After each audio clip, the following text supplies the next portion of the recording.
What's up guys, welcome back to the channel. So, Lux Part 2. Now initially I didn't plan to do a Part 2 on Lux, but based off the overwhelming feedback, it's gotta be done.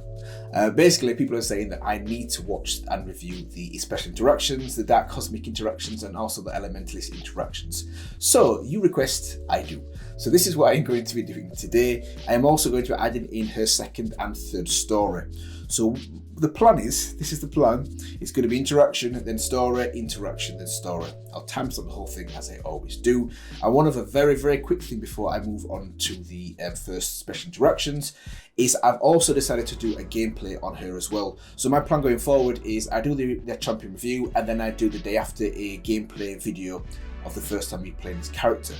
So my plan was to do it for next week's character, which is Javin 4.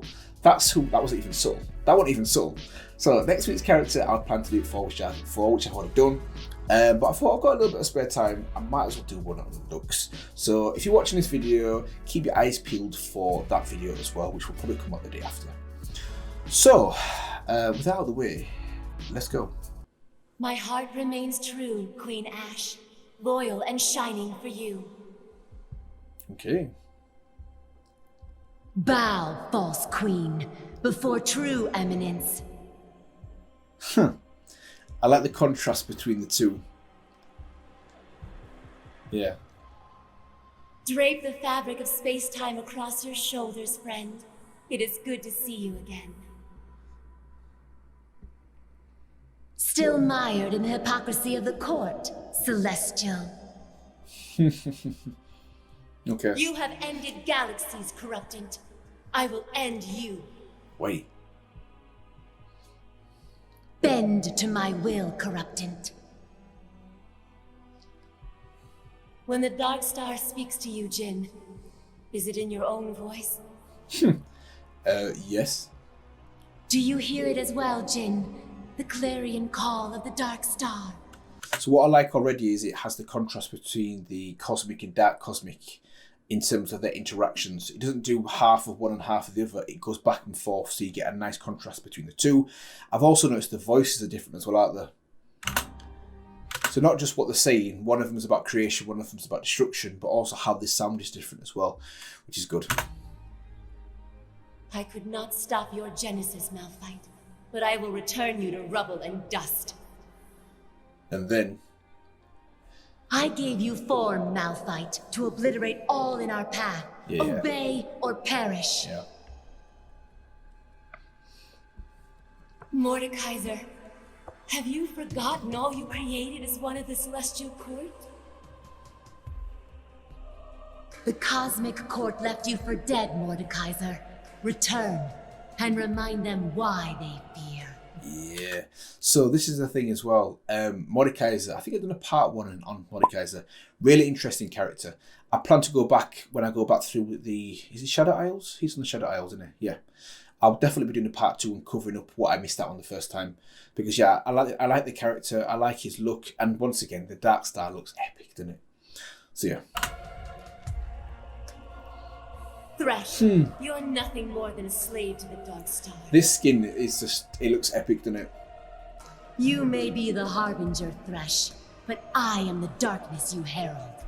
When I get to it, then I will finally decide. But I've got a sneaky feeling that this is possibly the best Dark Star skin. I think Thresh's Dark Star skin is possibly the best one. We'll find out. Zareth, such a dark fate for one who once shined so bright. I will set you free. Zareth, born from my malice, bow to your queen or be extinguished. The light banishes the darkness. Legs in the air. Bow before your queen. Brethren, you stood in the way of creation. Your feeble light means nothing in the wake of my ambition. May your remnants serve a greater purpose. You see, I think I mentioned it as well in the first one. My favourite skin is this one. Turned to stardust. Cosmic skin is my favourite one. Over Dark Cosmic. Scoured by the stars. Ah, the divinity of unmaking. Of unmaking. I killing. Gaze into the abyss and rejoice. Wait. Reduced to nothing. And Destruction paves the path to new creation. Okay. The cosmic court shines brighter. Look at the fingernails. All shall fall before the Dark Queen. A court of darkness rises from the ash of dead stars. I never did understand mortal humor. Ah, your very molecules will be crushed into a singularity. That's a black hole for you. Petty worries from an inconsequential being. The buzzing boast of an insect before a dark queen. Hallowed is my vessel, filled with hope, sintered by starfire. Spark reignited. Recoalesced. Yeah, the respawn's cool. One cannot destroy destruction given like form. Dark whispers call to me still, but my light reveals what they truly are, not but lies and deceit. Others of the court have fallen to the Dark Star's corruption. I remain steadfast in my duty. The shard of darkness in my heart remains, but I will not let it consume me. Yeah, so Cosmic's like uncorrupted, isn't it? And Dark Cosmic is The corrupted. self-righteous fools of the celestial court remain blinded by their own light. Here, in the darkness, I can finally see. The Dark Star tumbles through space and time, unbound, all-consuming. I will reign as its master. Born with darkness in my I love heart, the fact that there's forced to wear a mask the of gin light. theme playing as Hungry well. hands peel away a false face to reveal Nothing. I knew it. Nothing. the court will not yield Similar to before what the Jin said. encroaching Dark Star. Dark matter may bind the universe together, but we of the court shepherd the light between. We brought light to the universe. We will not let the Dark Star unmake it all. The sublime beauty of creation, the awe-inspiring light of new stars. This is why I must prevail. Eons have passed since the court stood together. The rise of the Dark Star hastens our reunion. Before the Celestial Court, there was nothing. Total freedom from the imperfection of creation. I must return the canvas to its pristine state.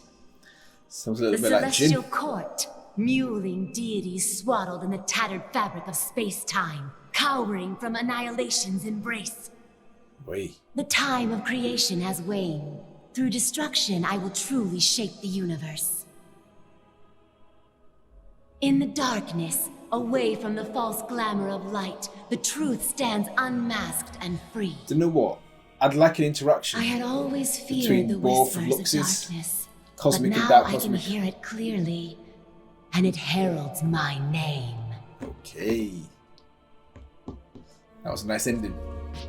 Okay. So that was good. Good to see the comparison between Cosmic and Dark Cosmic in terms of their voice lines and how they sound as well. Right at the beginning, there's definitely something going on between Lux and Ash. There's some lore there, isn't there? Because one of them said that she is her queen, she will serve her, and the other one says that she's a false queen. So there's definitely some backstory there that I might need to search and look up. But apart from that, that was really good start. So what I'm going to do now is I'm going to move on to her first story, and then I'm going to move on to, I think it's like 17 minutes long. Then I'm going to move on to the 17-minute long Elementalist Lux, which is, a few people were saying as well, it's basically like 10 skins in one. 10 skins in one. So yeah, 16 minutes kind of makes, 16 or 17 minutes kind of makes sense. But anyway, that's not yet. What I'm going to do now is the story. Let's go. Right, okay, so these are, in fact, before I move into the stories, this is the Lux comics. I'm going through this at the moment. Depending on when I release this video, I might have already posted the first part. But basically, yeah, I'm going through all 5 issues. So, these are the 3 stories. Now, which one did I read? A young girl ashamed of her power and monolith that can't help her curiosity and unlikely pair out a perfect match. Nope. There we go. In the wake of disaster, Lux risks all of this, all for the sake of a wounded soldier. So, Last Light. That's what I read. So let's read this one, Flesh and Stone. So, here we go. A shadow fades before the light, the girl repeated to herself. The words are a mantra, one often used to put herself at ease when she felt herself losing control. And we saw there'll be a little bit of this in the Lux comics as well. Though she was only 13, right, or maybe this is someone else, she had become adept at using tricks like this to ease the symptoms of her affliction. But today she found the words to be little help. Today the girl needed to be alone. She fought to hold in the tears, avoiding eye contact with passers-by as she walked briskly towards the scrutinizing glare of the sentries at the city gates. If they stopped her, she felt she might break down and spill everything to them. At least then it would all be over, she thought. But they paid her little mind as she walked through the archway to the open lands outside the city. Far off in the main highway, the girl found a quiet nook in the wooded hillside. Once she was sure that she wouldn't be seen, she removed a clean handkerchief from her pocket, placed it to her face and sobbed. The tears came fast and thick down her cheeks. If anyone had seen the girl like this, they probably would not recognize her. Everybody knew her as the fresh-faced optimist. So his Lux is it. He would cheerily bid them good morning and nice to see you every day, regardless of circumstance. The other side of her, this ugly and decidedly un-Damassian one, was the face that the girl shared with nobody. As she stanched the flow of tears with her thin linen cloth, her mind began to settle. She finally dared to recall the events that had led her to tears. She had been in the lecture room with her classmates when her gaze began to wander to an open window. The flock of fuchsia nectarflies outside were far more interesting than the drab lesson in field tactics their instructor was offering. The flies danced, not in unison at all, but in a voracious chaos that was strangely beautiful. She had taken in their movement, feeling herself warming to the core with an immense happiness. The warmth was familiar to her.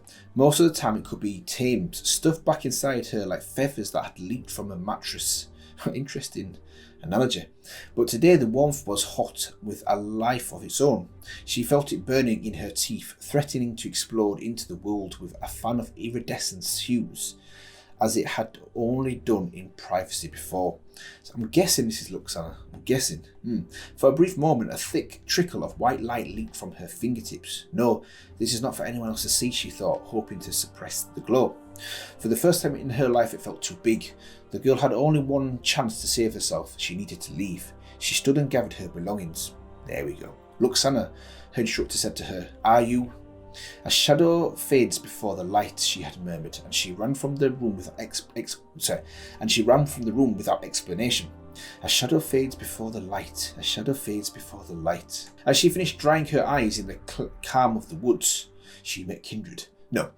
Her feet carried her further and further from the city. She began to assess the cost of the incident. Word would spread quickly across the citadel that a student had stormed out of the class without leave. What punishment would she receive for this insubordination? Whatever was to come, it would be better than the alternative. If she stayed, she would have erupted, filling the entire building with the brightest, purest light. Then everyone would know that she was afflicted with magic. That's when the annullers would come. Once or twice the girl had seen the annullers in the streets with their strange instruments, rooting out practitioners of magic. Once these afflicted people were found, they were forcibly relocated to slums outside the kingdom. Nice. Never to be part of the grand society Lux's family knew so well. That was the worst part. Knowing her family would be shamed, and her brother, oh her brother. She shuddered to think what Garen would say. The girl often dreamed of living in a different part of the world, where people with arcane gifts were revered as heroes, like Ionia, and celebrated for their families, and celebrated by their families. But the girl lived in Damasia, where people knew the destructive potential of magic and treated it as such. As she found her situation becoming increasingly hopeless, Lux realised she was standing within view of the Gallio monument. Right, so it's not just a monument at the moment. The gargantuan statue had been made long ago as a battle standard for the military, accompanying them in their missions abroad. Sculpted from perisite, Galileo possessed magic-absorbing properties that had saved many lives from archmage attacks. If one believed the legends, he had come to life at times, when enough mystical power had seeped into his mortar. At the moment he stood still as a mountain, straddling the Memorial Road, far from the traffic of the main highway. Lux cautiously approached the statue. Ever since she was a little girl, she had imagined the old Titan keeping valiant watch over all those who passed beneath him. It seemed to peer into her soul, judging her. "You have no place here," it would say accusingly. Though it only spoke in her imagination, the girl knew that it spoke true. She was different. This was undeniable. Her constant smiles and exuberance stood out glaringly among Damascus' trademark austerity. Then there was the glow. Ever since she could remember, Lux felt it burning in her heart, longing to burst free. When she was small, the glow was weak and she could easily conceal it. Now the power had become far too great to stay hidden. So yeah, we saw this in the Lux comics when I read through issue 1 to 5. I won't go into too much detail about that because I'm not quite sure when I'm going to post this versus when I'm going to post that. But yeah, I like how the stories overlap and tie in nicely with the comics as well, which kind of makes sense. So, where was I? Burdened with guilt, Lux lifted her eyes to the Colossus. "Well, go on, say it," she yelled.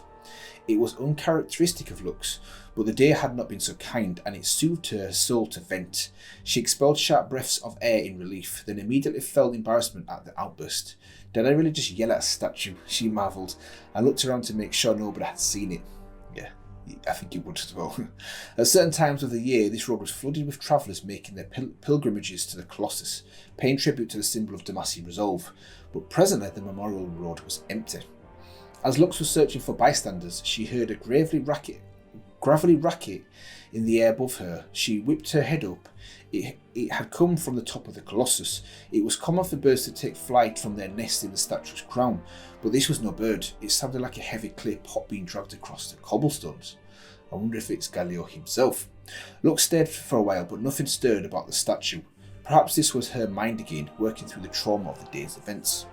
Even so, her eyes remained fixed on the Colossus, staring whatever had moved to do so again. And then it did.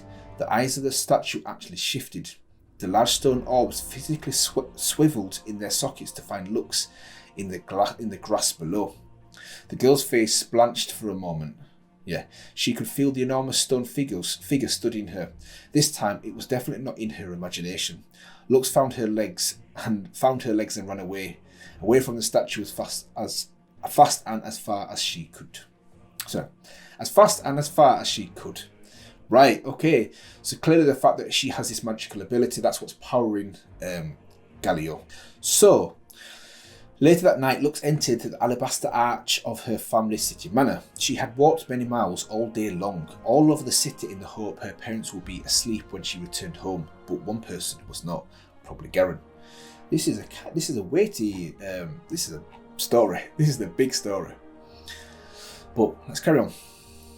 Her mother, Agatha, sat in the sofa in the corner of the grand foyer, glowing at the door. Is it glowing at the door with burning expression? "Do you know what hour it is?" she demanded. Lux did not respond. She knew it was past midnight, well beyond the hour when her family were typically asleep. "The school has chosen not to expel you," said Agatha. "It was not as easy mess to fix." Lux wanted to break down crying, but she had done nothing but weep all day, and she simply had no more tears. "They almost saw it," she said. "I figured..." "Oh, she almost saw it," they said. "So does her mum know?" "I figured it's getting worse, isn't it? What should I do?" said Lux, exhausted from worry. "What we must," her mother replied. "You've lost control of it. Eventually someone will get hurt." Wow, okay, this is interesting. Lux had heard of men dying in battle at the hands of sorcerers, bodies melted beyond recognition and souls torn in two. She felt wretched knowing she harboured any power that might be used for destruction. She wanted to hate herself, but found herself numbed by the constant torrent of emotions she experienced that day. "I've enlisted the help of a professional," said Agatha. Lux's stomach turned. What this could be? There was only one profession that dealt with her affliction, an annuller, she said, light of breath. He's a friend, someone I should have called a long time ago, said Agatha. You should trust him to be discreet. Lux nodded. She knew the shame was imminent. Even if the man told no one, as her mother assured her, he would still know. And the cures, she wouldn't want to think about those. He's coming for the consultation in the morning, said Agatha, as she walked up the stairs towards her bedroom. This will be our secret. The words were no comfort. Lux was not even a woman yet, and already her life was over. She wanted nothing more than to retire upstairs to the deep slumber that would bury all her troubles in darkness. But she knew that her particular troubles would not disappear with the night. The light was still growing inside her, threatening to erupt at any moment. The annuller would arrive in the morning to perform the dreadful treatment. Yeah, I can imagine. Lux had heard rumours, horrible rumours, of parasite ground and swallowed in potions, followed by bouts of excruciating pain. True, the girl wanted to be rid of the affliction, but no part of her wanted to experience that. Is there any other way, she wondered. Of course. The idea leapt into her head like lightning. All at once she was filled with the dread and hope, unsure if the plan she just thought up would work, but knowing it was something she had to try. We shall see. Right, so let's see how much we've got left on this story. Wow. So I think I probably won't read the next one because this is the biggest story I've read so far. This is big. And I don't blame you if you don't want to follow me on this read through. Let me find out where I was now. There we go. Under the deepening night, Lux frantically retracted her steps, back through the alabaster archway, down the boulevard, sneaking her way past the guards to the gates. To the south, she found the Memorial Road, and followed it for miles before coming to Galio's resting spot. Her heart galloped in her chest. Hello? The girl asked shakily, unsure if she wanted to answer. She wanted an answer. Yeah. Lux approached the plinth where the Colossus stood, all alone in the stillness of night. She cautiously placed her hand on the cold persite foundation. Wonder what it tastes like. I bet it's really bitter, she reckoned. She supposed she would find out soon enough, unless her plan worked. Let's find out what this plan is. Well, they say you fix magic, she said, so fix me. I want to be Demacian. She gazed up at the Colossus. It was as inert and unwavering as the Demacian way of life. Not even the bats were fluttering about it tonight. What she had heard before, what she thought she saw, was something she had imagined after all then. She moved her hand from the plinth, wondering what else she could turn. Small girl person, said a booming voice. Lux's head shot up to see the statue tilting its enormous head down. Her mind raced. He knows, and he's not going to fix you. He's going to squash you like a bug. Can you scratch my foot? Asked the Colossus. Yeah, that's good. That's really good. Galio watched in wonder as the girl ran away from him. He asked her to scratch his foot. She ran away, her tiny head shrieking words he could not understand. Though he observed her for years, he never knew she could move so quickly and loudly. Ever since the girl was very small, Galio had seen her as she stopped by on yearly trips with her family. He would study her with fascination, straining to keep sight of her as she skipped in and out of his field of vision. Then in the middle of play, she would suddenly remember him standing above her, and she would shy away behind her mother's skirt. When the Colossus was dormant, everything seemed to move with a hazy distortion. The world was dull, but people were but flickers before his eyes. So it's her that really gives him the power. But before then, Galio could feel something profoundly special in the girl. It was a glow, but not a visual luminescence. But not just a visual luminescence. Time slowed with her, and the haze lifted as something strange stirred within his stone form. It all started small, when the girl was a toddler. Galio could feel her strange warmth tickling his toes. On her second visit, Galio could feel the glowing tugging at his entire leg. By the time she was 10, the girl's warmth was so strong, Galio could feel her approaching from a mile away, and would grow giddy with anticipation of her visit. Now, here she was again, even though it was not her normal visiting day.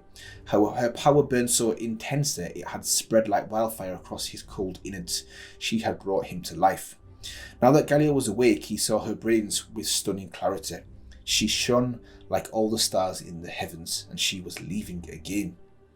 With every step the girl took, Galio felt his life evaporating, returning him to the cold, motionless state. If he went still, he would never know the girl. He had to follow. His towering legs rumbled from the plinth, easily catching up to the girl with his enormous gait. Her eyes shot wide as she whirled towards the lumbering colossus. A concentrated beam of light fired from the girl's fingertips into Galio's leg. The strange feeling within him intensified until he thought he might explode, scattering bits of himself all over Demacia. But Galio did not break. Instead, he grew even warmer and more alive. He bent down and gently scooped up the girl in his hands. She covered her face as if to shield herself from some imminent harm. The colossus began to laugh like a child playing in a fountain. "Small golden head person, I love how he talks," he bellowed. "You are funny. Please do not leave." The girl slowly overcame her trauma and responded, I can't. You're holding me." And never knew Galio spoke. This is good. Realising his offence, Galio carefully placed the girl back on the ground. "I am sorry. I don't often meet small girl people. I only wake up to smash things," he explained. "Do you have anything to smash? Large things?" "No," said the girl meekly. "Then let us find something to smash." He walked a few wooden steps, then turned to find the girl was not following. "Are you not coming, girl person?" "No," she replied, even more shakingly, unsure if the answer would upset the giant. "I'm sort of trying to not be noticed right now." "Oh, forgive me, girl person." "Well, I'm going to go now," said Lux, in what she thought was the final parting word. "It was nice to meet you." Galio followed right behind her. "You are walking away from your city," he observed. "Where are you going?" "I don't know," she responded. "Someplace I belong." The colossus tilted his head at her. "You are Demacian. You belong in Demacia." For the first time, the girl saw empathy in the giant, and she felt herself opening up, because that's how she wants to be, doesn't she? You wouldn't understand. You're a symbol of this kingdom. I'm just... She searched for the word that would tell everything without telling too much. "I'm all wrong," she said at last. "Wrong? You can't be wrong. You gave me life," boomed Galio, lowering his huge boulder of a face to her level. "That's the problem," said the girl. "You are not supposed to be moving. The only reason you are moving is me." Galio reacted in stunned silence for a moment, then erupted with joyful, whatever that says. "You're a mage," he thundered. "Shh, please be quiet," begged the girl. "People will hear you." So far, this little story, this would be amazing as like a little animated short, wouldn't it? A little animated short of the conversation between Lux and Galio would be just so good to watch. Yeah. "I crushed mages," he proclaimed. He then quickly added, "But not you. I like you. You are the first mage I liked." Luxana's fear began to fade, giving way to irritation. "Listen, even though this is all wondrous and miraculous, I'd really prefer you to leave me alone. Besides, people are going to notice you're gone." "I do not care," insisted Galio. "Let them notice." "Don't," said Lux, recoiling at the thought. "Please just go back to where you belong." Galio stopped to reflect, then smiled as he thought he recalled something amusing. "Do that thing to me again, with that wondrous starlight," he said, far too loudly for Lux's comfort. "Shh, stop yelling," she urged. "Are you referring to my affliction?" "Yes," said Galio in a slightly quieter tone.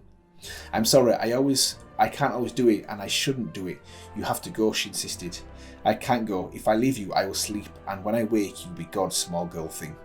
Lux paused, thought she was mad from exhaustion, then found herself touched by the Titan's words. "If I can do it again, do you promise to go away?" she asked. The colossus thought for a moment, then accepted the proposal. "Okay," said the girl. "I'll try." She screwed her hands towards her body and thrust them forward towards Galio. To her disappointment, nothing but a tiny spark of light glinted from her fingers. Then she tried again and again, getting less and of a result each time. "I must be tired," she realised. "Rest," suggested Galio. "Then when you are refreshed, you can give me your magic." Thought Lux, mulling the suggestion. "I can't get rid of you, and I have no place to go. Suppose I might as well bed down." She began feeling around the ground for a comfortable patch of grass, like you do.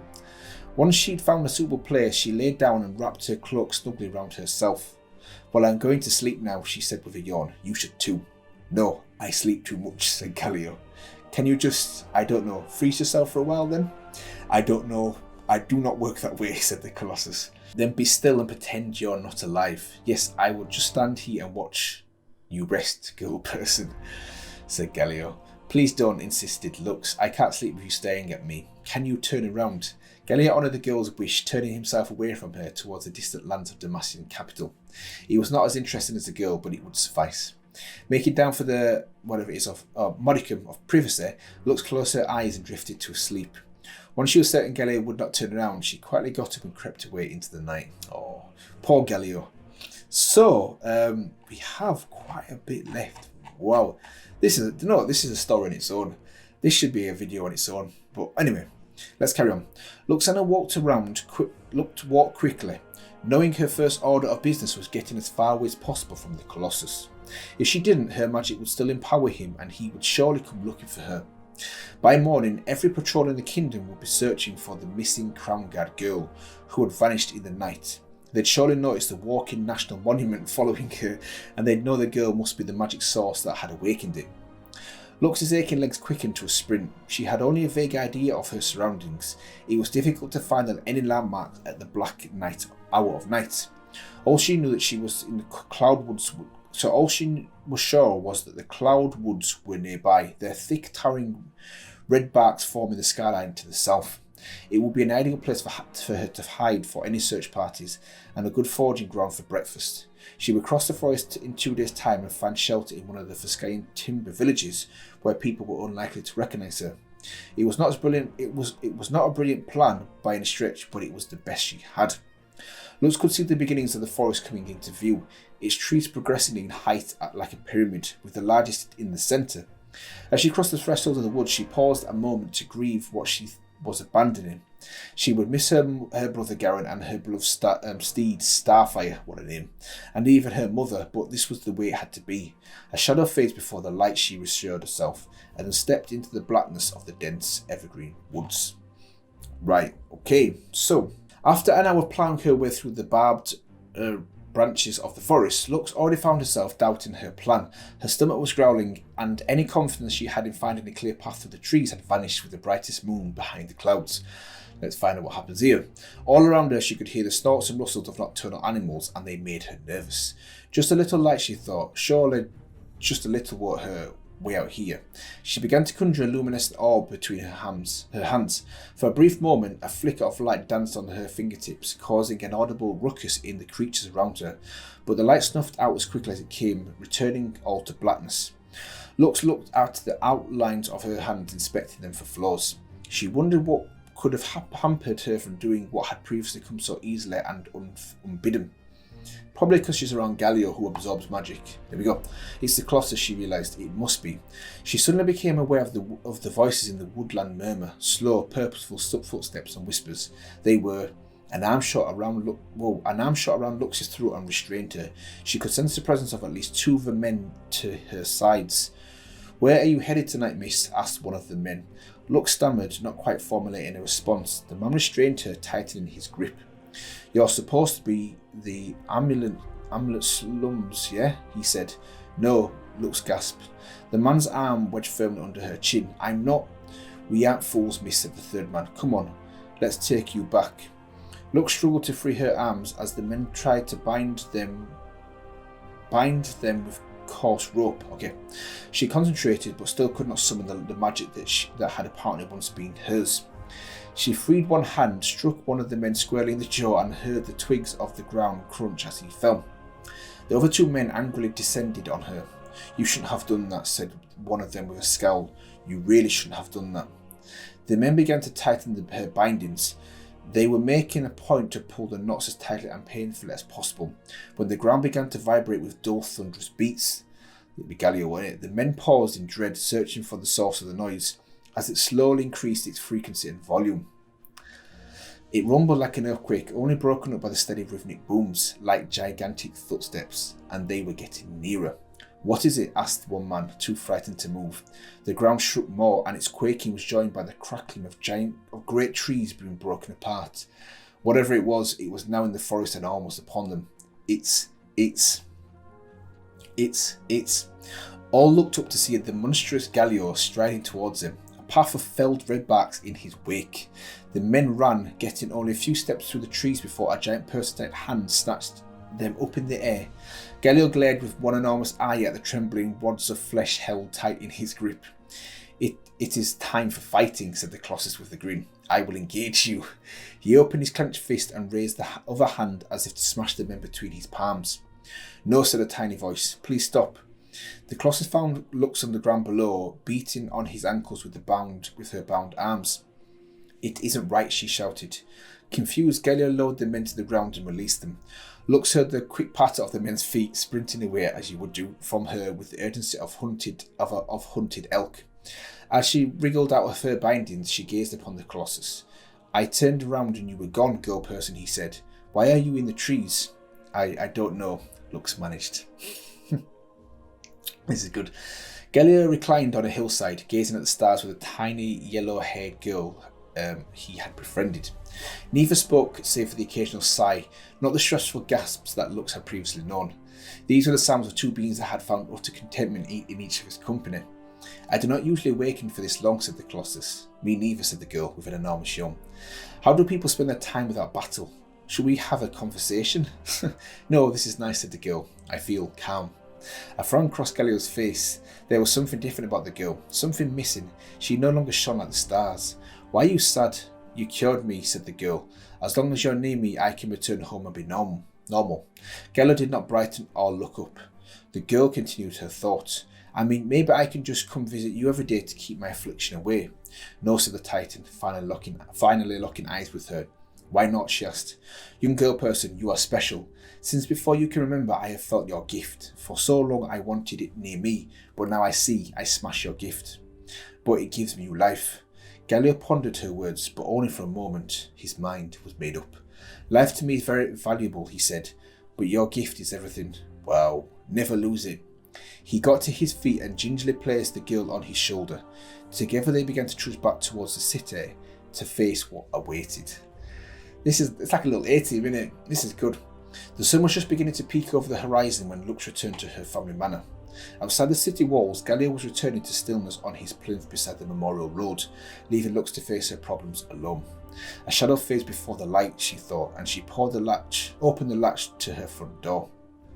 She entered the house to find her mother sitting in the parlour with a balding middle-aged man, the Gebauer, who held a case of exotic medical tinctures in his lap. Lux Anna, so glad you decided to return home, said Agatha through clenched teeth. Lux looked wearily at the man on the couch. This is the man I was telling you about, her mother whispered, the man who's going to fix your problems. Lux felt light-hearted, as if her spirits was leaving her body to watch what she was about to say. You know what, mother? She said, her voice trembling with words she'd been longing to say. I don't think I want to see this man. In fact, I'd like you to send him away. The Nuller looked offended. He stood and slung his bag over his shoulder. No, stay, begged Agatha. She cornered Lux and began to speak with authority. You do not know what you are saying. This man has risked everything to help you. It is the only way you are ever going to be Demacian. Have you forgotten your... Yeah, I know I'm afflicted, Lux cried out. I am beautiful and valuable, and one day I will prove to this kingdom. And if anyone has a problem with me, I've got a very large friend that they can talk to. She strode upstairs to her room, leaving her mum alone with the Anulla. I wonder if they know what that means though. As Lux flopped onto her bed, she expelled a deep, easy breath. For the first time in years, her mind was as still as a pond in summer.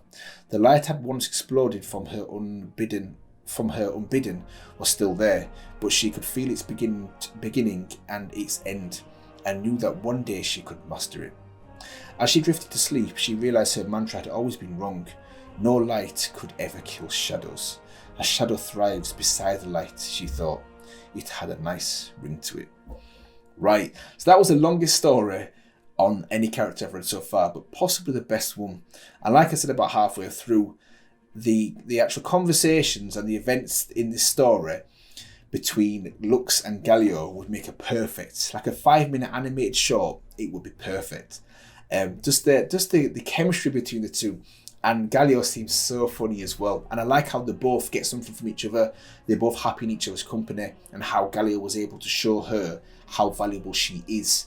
So, yeah, that was quite long. So what I'm going to do now is I'm going to be moving on to her Elementalist skins. And then I probably will, let's just finish it off. Then I probably will finish off with her final story. Let's go. Right, Elementalist. Let's go. So this was the animation one in the login theme.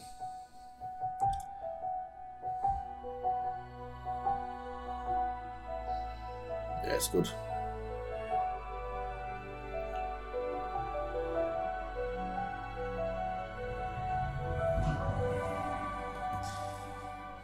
Right. Gold Gold is one element everyone respects. Gold becomes goods. Basic economic alchemy. The one element I was lacking. What, gold? Does this come in multiple colors? As a frequent shopper, shouldn't I receive a discount? How much for 10 of these? Should I get a bulk discount? Okay. The works of man cannot stand against the elements. Build in harmony with the elements, not in defiance. Maybe it's just me. A voice annoys me. The way forward is clear. Or at least this voice. Better dead, dog. Watch your tone. Better dead, dog. All these elements available, and you choose to be salty. Okay. Better dead, dog. You've got a bad attitude. So I wonder if this is like her base skin from the Better dead, dog. Think before you Elementalist. speak. Maybe. Let's deny them the element of surprise. Okay. Use of surveillance is elementary warfare. Plain words, I think, there. All the elements are now in place. Vision helps me better protect those in need. Let's see what we've been missing. Just doing my part. Our enemies could be anywhere. Okay. The winds of change are upon me.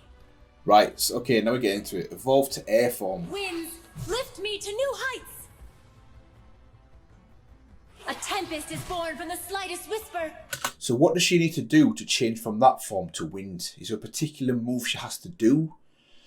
Or a typical, is it like a location on the map? I need to find out, how do you change from one form to the other? Feel that breeze. That's cool. That change is good. And that skin is nice as well. I'll soar. You blew it. Okay, using Brought low by an ill wind. by an ill wind. I see I've left you breathless. Oh, they're really going for it out there. Snuffed out.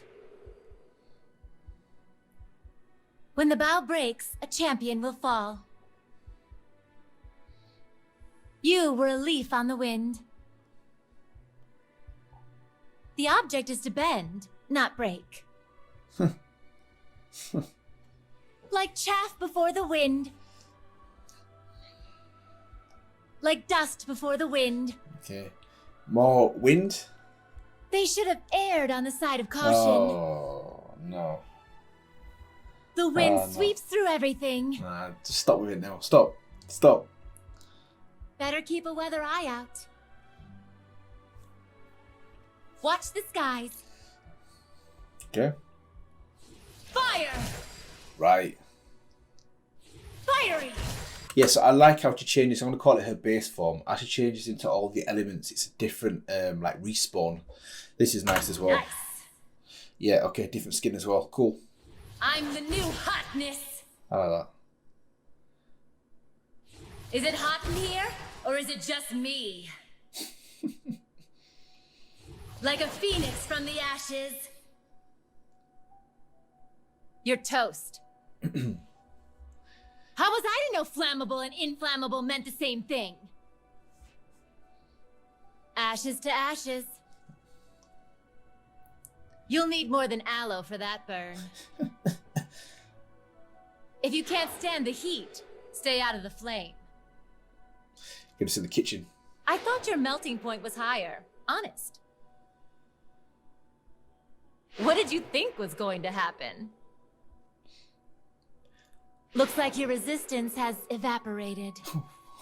So far, I prefer this Sorry, fire but you got to me wind. steamed. Oh man, the plain words is just cringe. I Right? suppose we all know your boiling point now. But yeah, so far fire is my favourite one of the two. I'm just getting warmed up. There you go again. The flames consume all. I hope they wanted to be cremated. Only you can prevent forest fires. This whole place is a funeral pyre. If I seem standoffish, it's because I've been burned before. Come on, live a little while you can. Don't make me put down this staff and punch you in the face. Am I the only one warding? Ugh, no one else will. I love what I've grown into. Okay, so nature now. Natural selection at work. What I've grown into. Playing words again. Cool. Spring incarnate. Time to go green. So far, yeah, though, the fire one is my favourite one in terms of how it looks, and also it's like, I'm going to call it the respawn, how it respawns. The favourite one.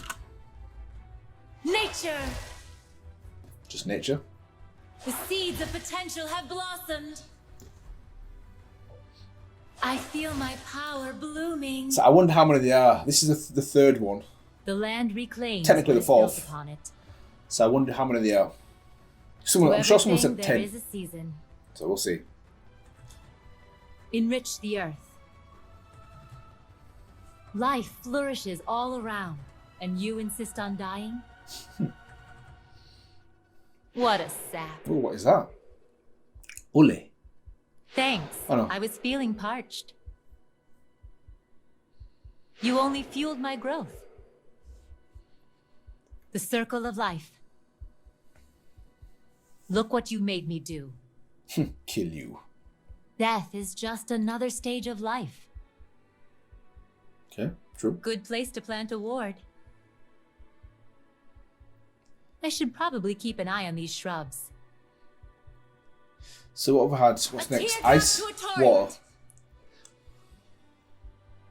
The tide turns. Okay. Refreshing. So this one in terms of its look is my favourite one, but not in terms of the respawn. That was fire. Water. But best one. Yeah, in terms of look. Drink it all in. Drink it all in. A drop in the bucket. Your lifeblood ebbs.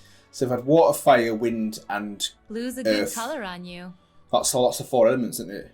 Wind, I fire, guess that earth. doused your flame. Wind, fire. You're just no Earth, match water. for me. Yeah, there are 4 major elements out there, I think. Didn't even break a sweat. So I wonder what's next. To be frozen is to be unyielding. You're still made of water, you know. So easily washed away.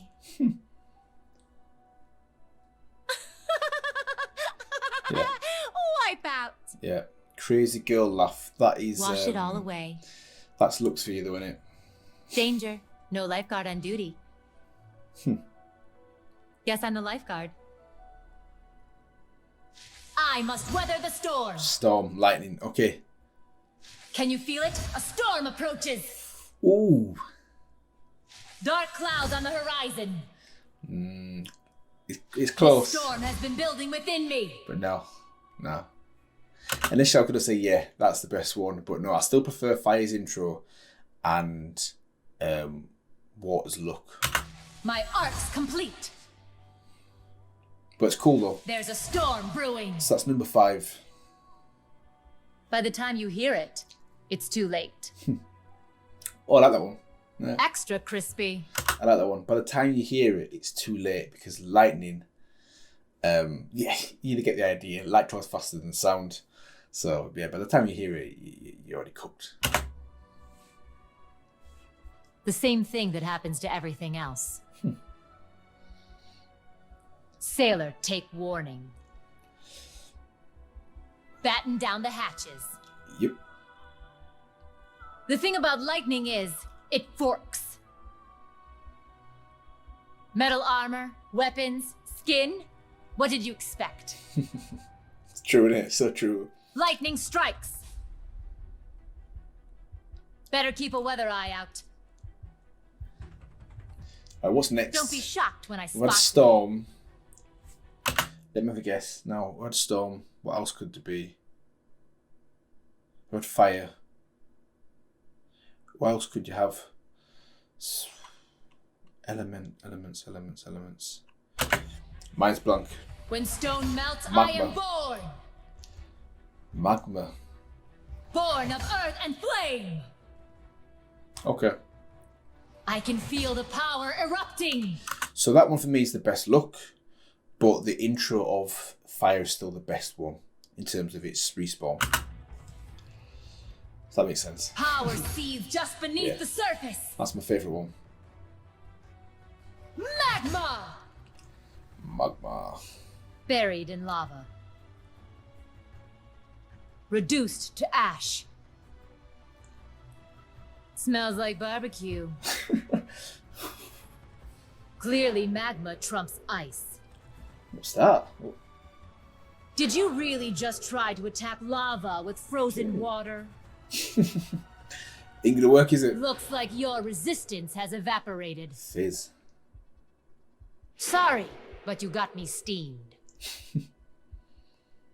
Boiled alive. Nothing left to bury. It's the smell that gets me. Every time. Only hollows in the rock remain. If I must. Do I have to? Just sink this in the molten stone. There. Do you believe in magic? Mystic. So, right, let me get it straight now. Mystic. So we've had the 4, 5, 6, 5, 6, 7. This is the 8th one, I think. Mystic is the 8th one. Or is it 7th? We had the 4. Then we had Magma, Mystic, which puts it up to 6. And we had Lightning, 7. So is this the 7th one? I'm sure there was another one. This must be the 7th one then. Mystic. This is a dream come true. Sleeping is waking, That's and cool. waking sleep. That's cool. I like that one. So many secrets, all the time in the world. I have a delightful feeling about this. I like how the voice is slightly different every single form All as this well. time I've been dreaming. Time to wake up. Mystic. That's a Mystic. This brings me no joy. I'm sure this must be the 7th one then. Mystic, Magma, Lightning, Dream no more. Wind, Earth. Shh. Go back to sleep. Wind, Earth, Fire, and Water. Your circle has been broken. Some dreams must die. The butterfly effect. I'm always watching. Right, no idea what's Butterfly next. spies are too busy. But This works just as well. I've got a feeling there's going to be at least one more. Here we go. Winter is coming. Ice. Okay. With water, ice. Okay. The cold suits me. That's a cool intro. Cold move. Yeah, that's my favourite intro. I feel a chill coming on. Yeah. Ice. So at the moment, Ice has the best intro, in my opinion. And not Magma. Magma has the best skin, Flawless. in my opinion. Again. I don't see their breath anymore. Indeed. Frozen solid. I like how the steam comes off the body as well. A dish best served cold. That's cool. Cooled your jets. A frozen flame. Was that supposed to be... This is where Warwick? rashness gets you.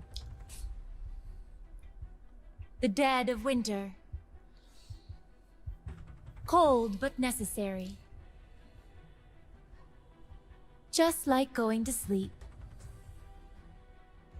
Come on, live a little while you can. Well, You tread can. on thin ice. There we go. Thin ice, eh? Hey. Good thing the ground's not frozen. Yet.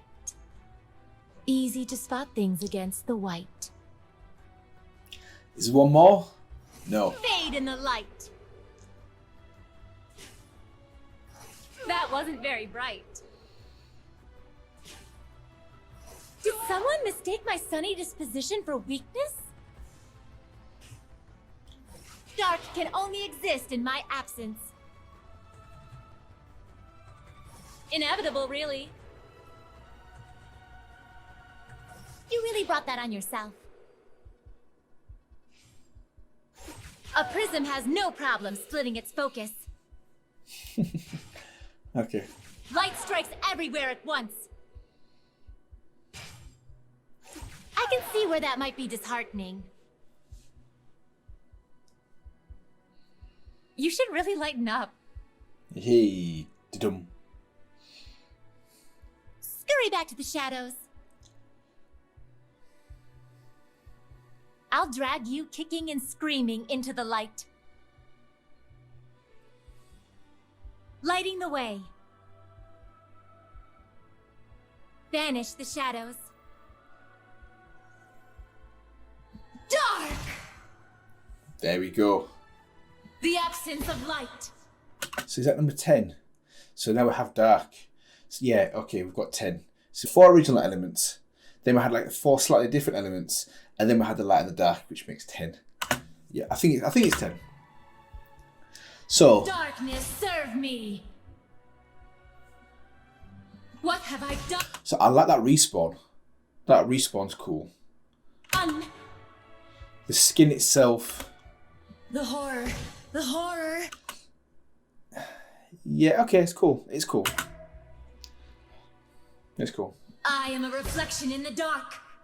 Yeah, actually I like it, yeah. We began in the dark, we end in the dark. Best voice though. Best voice. Close your eyes. Forever. Yeah. Yeah. Fade to black. So if I was really breaking it down now,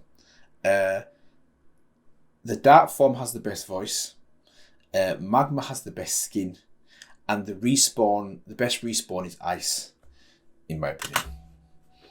That's what I'm going with. Knife arms. Ridiculous. Yeah, it is ridiculous, isn't it? The dark devours all.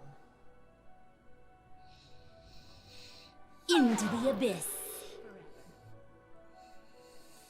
How much more dark could it be? None. None more dark. Darkness doesn't hinder me. Hiding in shadow will do them no good.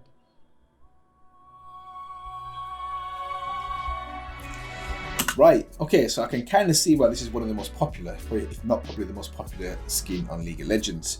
When you buy a skin that has technically 10 separate skins in it and they're all unique, yeah, I can see why. So, like I said about a minute ago, my breakdown or my actual favourites would be the dark skin in terms of the voice, the magma skin in terms of the skin itself as its look, and in terms of the respawn or change from one to another, my favourite would be ice.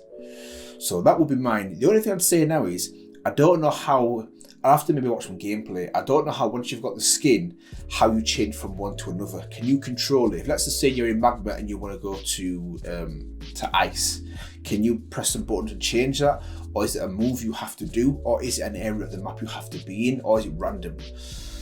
Yeah, I'll find out. I'll find it after this. But no, that was really good to go through and listen to her interactions. So with that out of the way, what I'm going to do now is I'm going to finish off with her final story.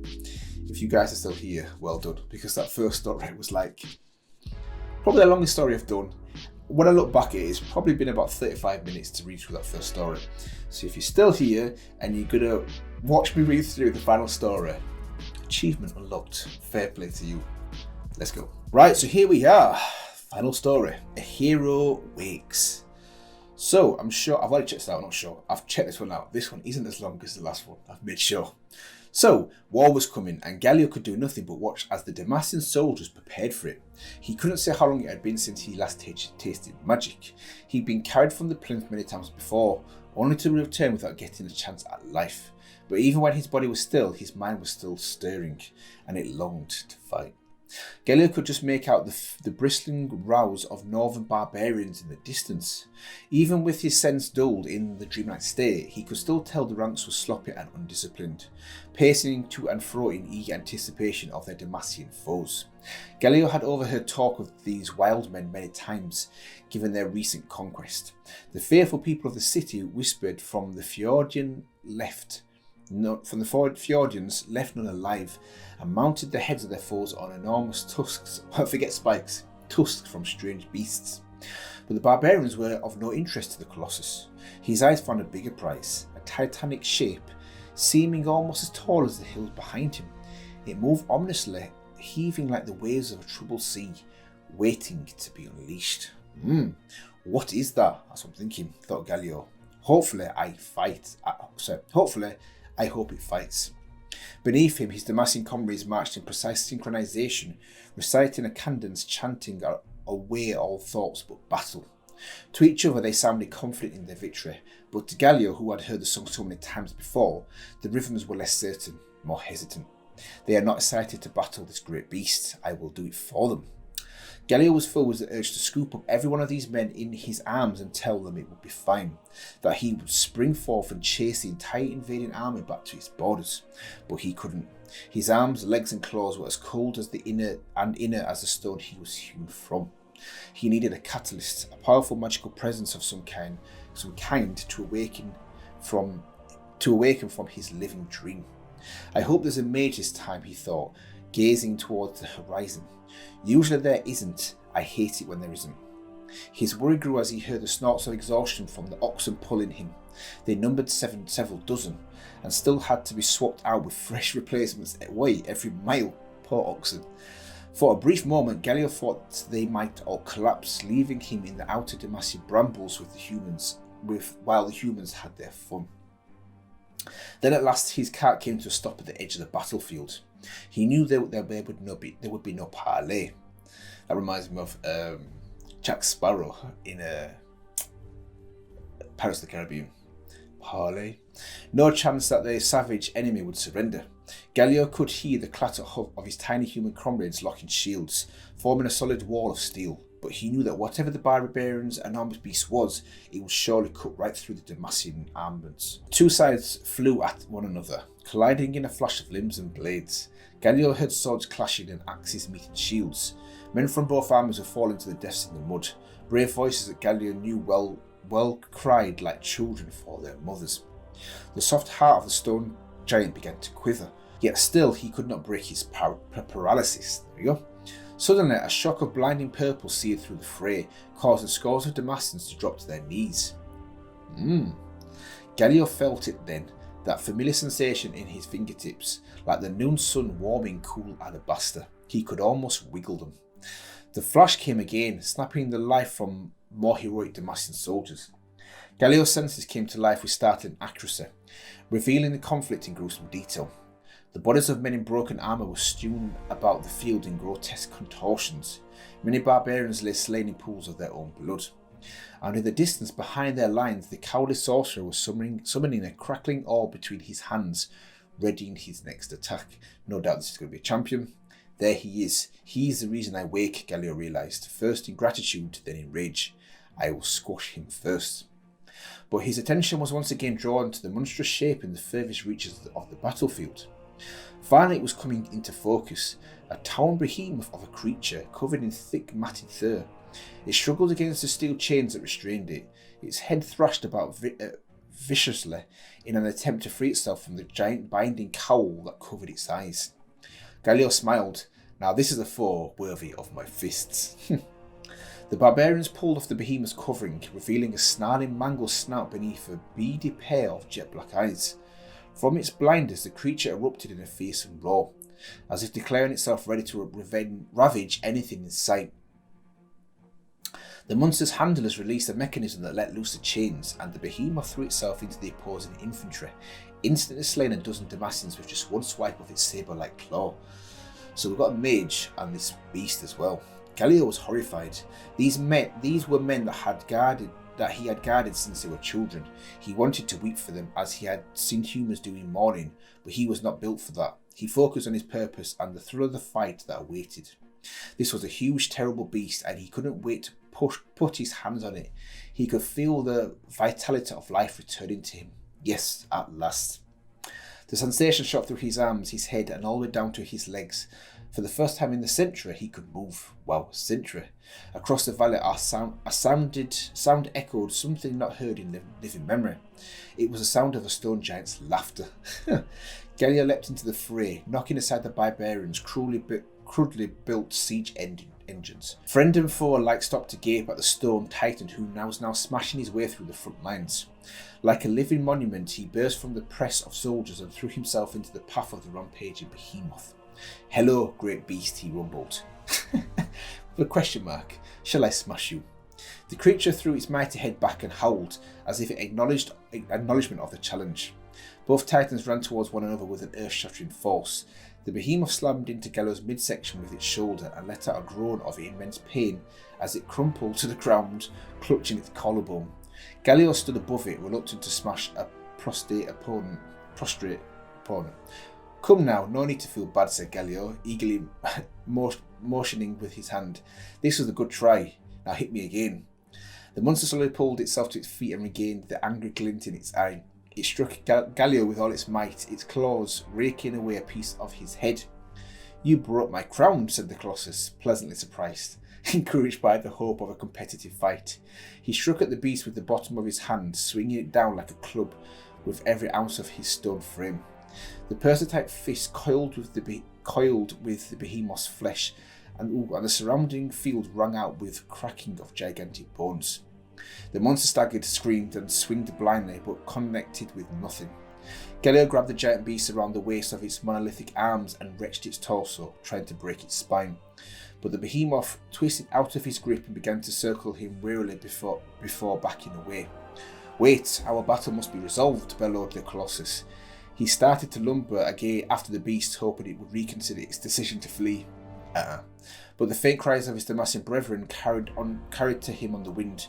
Without realizing, Galio had allowed the monster had followed the monster for hundreds of feet, straying from the heart of the battle. He wanted to fight the creature, but his human comrades needed him.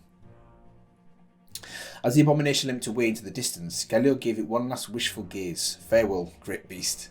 He turned and thundered back towards his comrades. More than half of them were lying on the ground in agony, tortured by unseen coils of power. He knew at once it was the same magic that kept him living. The stone titan saw the terror in the soldiers' faces, before turning to the malevolent sorcerer once more. Galio knew what he must do and what the consequences would be. He leapt high in the air and then came crashing down onto the mage, interrupting his vile incantation and squashing the barbarian into the loom. The remaining invaders were routed, dropping their arms in terror and fleeing in all directions. Damn right. As the sorcerer's magic faded, Galio felt conflicted. The animating force was draining from his body. He saved countless lives, but he was being dragged back into slumber. He didn't understand why he had no magic of his own, like all living things must have. Why had he been made this way? Had that even been his creator's intention? As he could feel the cold embrace of his dormancy returning, he took comfort that life itself was magical, and if Galio only experienced it briefly, it was worth it. Until the final day, until he would come to break the world's last mage in his unyielding fists, which he won't because Lux is his friend, and the stone sentinel of Demacia would awaken no more. Right, that was really good. So do you know what? After reading both of the stories on Lux, I've got so much more of an appreciation and understanding now of Galio. And in a way, I really empathise with him, because even though that's his mission to destroy mages, he wants so much more than that. He wants to live, basically, doesn't he? And we got that from the one previously as well, where he desires to be around Lux because she, in essence, gives him the ability to move and be alive. It's interesting how it says that when he doesn't have any magic around him, he's like in a dreamlike state. So he's still kind of conscious, but not to the full extent he is when he's obviously moving. But no, really good to read both of the stories, even though the first one was so long. just builds up the actual just character building basically for Lux and also Galio. So this is going to be good because when I move on to Galio, which will be the next couple of weeks because he's demassing as well, it'd be good to flush out a little bit more about his story as well. But yeah, I think I'll leave it here today, guys, on this one. This is part 2 of Lux. Probably longer. It's probably longer than part 1. But yeah, hopefully you guys actually enjoyed my thoughts and reactions and read through of the stories, and also my reactions to both of the special interactions with the skins. And if you did, feel free to let me know. Feel free to like, comment, and maybe also subscribe for more content like this. And one final thing, keep your eyes peeled for the Lux gameplay as well. It will be my first time playing Lux. I will record it. No doubt I'm going to get wrecked, but it should be entertaining. So keep your eyes peeled for that one as well. And I will see you in the next one.